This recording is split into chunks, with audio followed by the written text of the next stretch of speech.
All right, Insiders, welcome back. Brian Reese here. In this lesson, again, we're in Module 2 now, talking about the tactics. All right, we're going to show you on the screen how to add all required documentation, maintain control. So remember, we talked about filing a fully developed claim, maintaining control, and then having your claim decided faster. All right, how does that sound? All right, you're like, all right, that sounds pretty good, Brian. Let's get going. All right, so I don't want to waste any time here as we tick through this. So remember we talked a little bit in the previous lesson. We went through e-benefits on the screen. We went into the actual claim sections, and I showed you all those documents, whether it's a statement in support of a claim, a buddy letter, a sworn declaration, a disability benefits questionnaire. We put all those things together. Okay, so now we're at the stage where we have those things, and now we need to go upload them and make sure that they're in the right place and they're in the right sections. Okay, so we're going to go to eBenefits right now. There's the link again. If you just Google eBenefits too, you can get there. I cheated a little bit though because I knew I was going to do this, so I already logged into eBenefits. So I don't want to waste any time. I want to go right there right now on the screen. This is my eBenefits information. If you remember right, guys, once you do log into eBenefits, just click Apply Compensation, Apply for Disability Compensation. If you already have an open claim that you're working on, it's going to redirect you to that. So that's what it did for me. So remember across the top here, we have all of these column headings. Your information, military service, disability records, treatment records, special circumstances, supporting docs, final review, and submission. And then the left-hand side, in the rows, it lists all the information in the section. So for applicant information, this is all the information in the section that I see.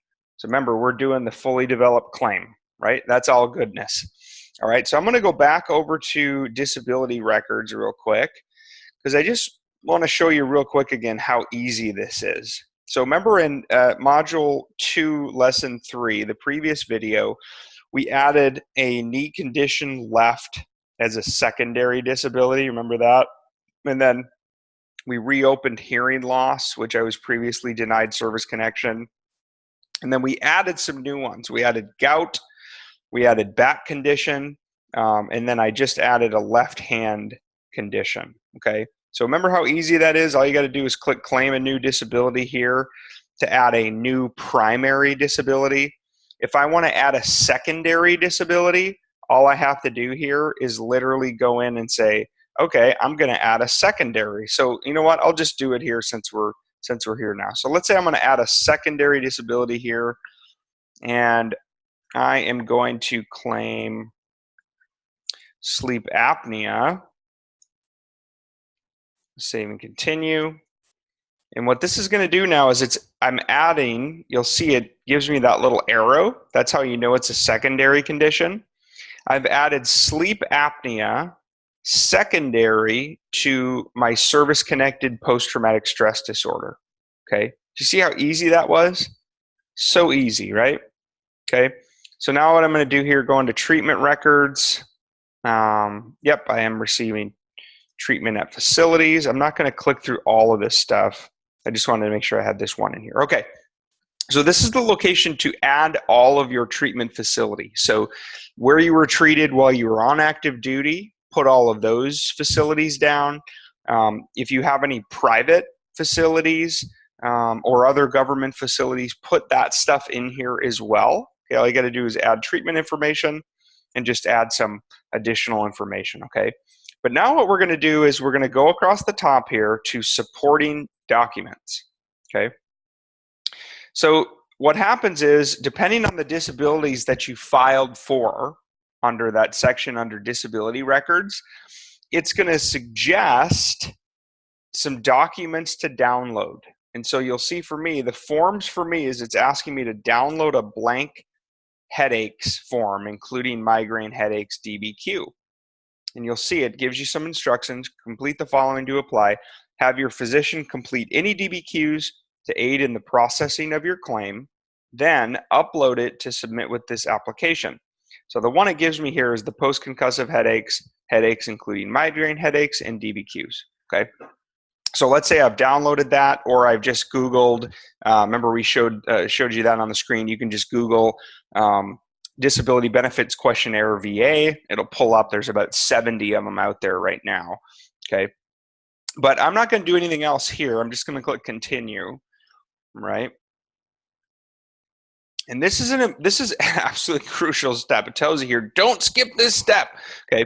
This is where you can upload any supporting documentation that you want, okay? Now remember, because we're submitting fully developed claims, this screen is especially crucial because when you do a fully developed claim, you're telling the VA all the information you need to determine my claim and rate my claim I've submitted inside of my eBenefits profile, okay? That's absolutely crucial. So do not skip this step, all right? This is absolutely crucial. So it also tells you here, need more time to gather evidence. We encourage you to upload your documents so that your claim can be processed as a fully developed claim.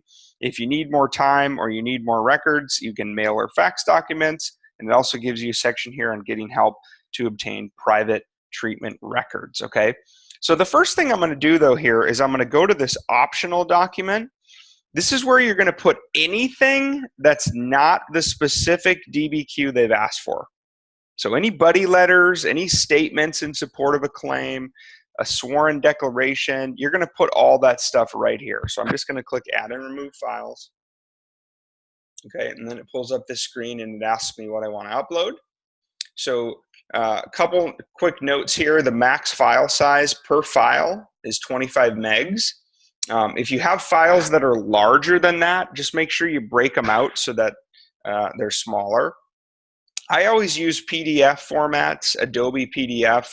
The reason I like to use those over text or anything like a Word document or whatever else is I know that it's not going to get changed.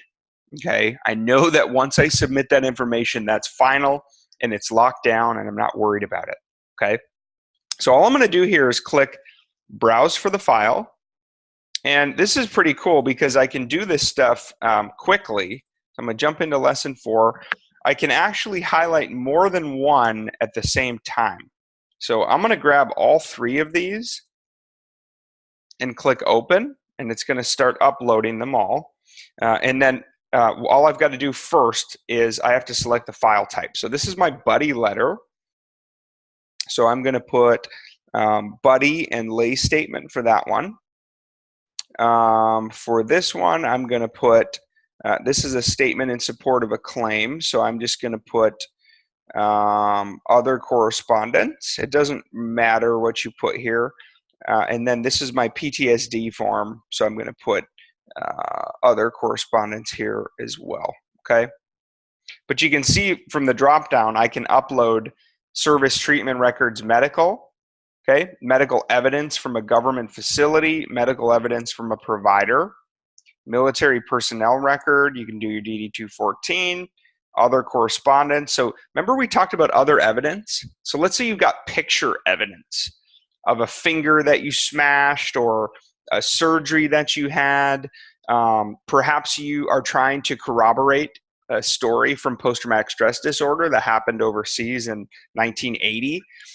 You can Google search for like a news article, and let's say you found that news article and then you turned it into a PDF. You could upload that here as supporting evidence and statements, okay, as well as those pictures. Okay, so now I've got these uploaded, so I'm going to click Upload Documents, and you'll see the green bar starts going. It's giving me an error here. eBenefits has been a little bit weird here, so I'll retry these and see if I can get them to go. If not, that's not a problem, okay? I'll just leave this for right now, and I'm going to click All Done. Page is asking to confirm. Yeah, let's leave the page. eBenefits has been a little bit funky here. Yep, and it logged me off. So again, I'm going to go back to apply compensation, apply for disability compensation. And it's not being awesome. So you're going to get to see me try it one more time.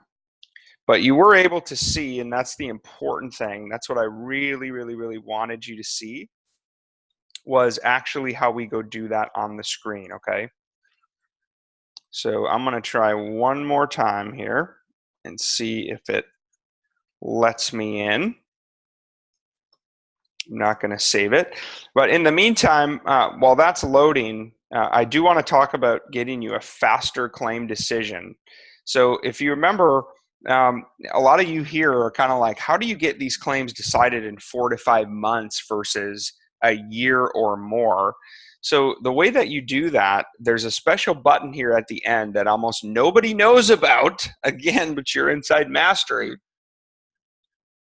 So I'm going to share that with you.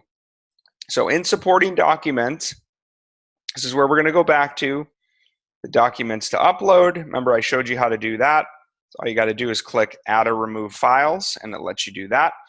But under the final review and submission screen, it's going to ask some questions of what do you want to do. Now, this is giving me a little bit of an error message, but it's not a problem because this is just for VA North Texas Healthcare. Yep, I'm currently receiving treatment there now, so I'm not going to put an end date. Okay, so I'm going to click I understand those warnings, save, and continue.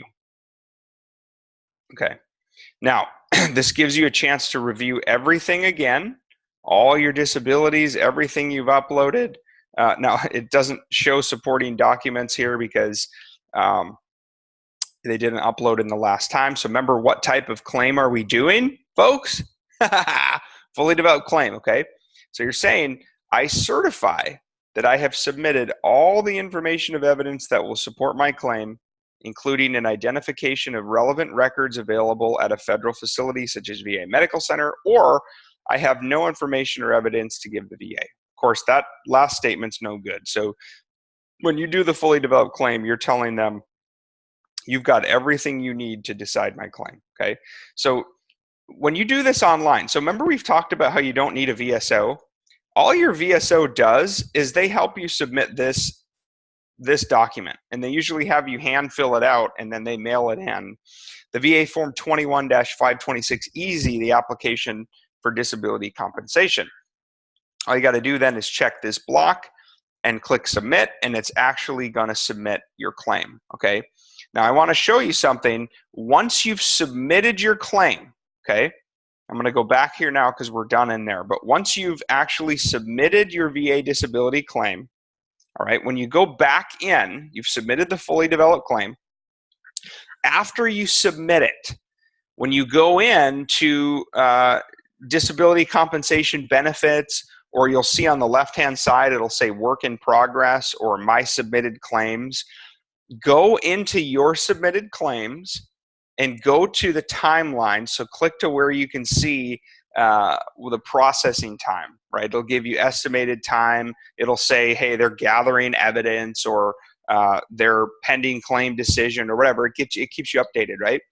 So as soon as you submit your claim, go into that screen on eBenefits. You'll see in the top right-hand side, there's a box that says, have the VA decide my claim now. Check that box and click go, okay? Click it to have the VA decide my claim now.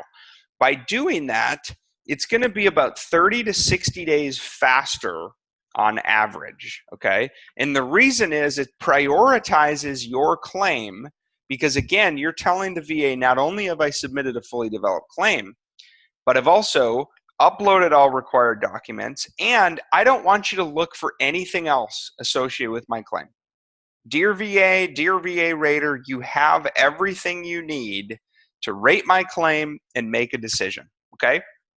It's that easy, guys. Is that not awesome? Navigating eBenefits, again, so you put the work in the strategy, module 1, and then you get ready in the tactics, and it becomes so easy to do it step by step on the screen, okay? That's it for this lesson, gang. Thank you for your service.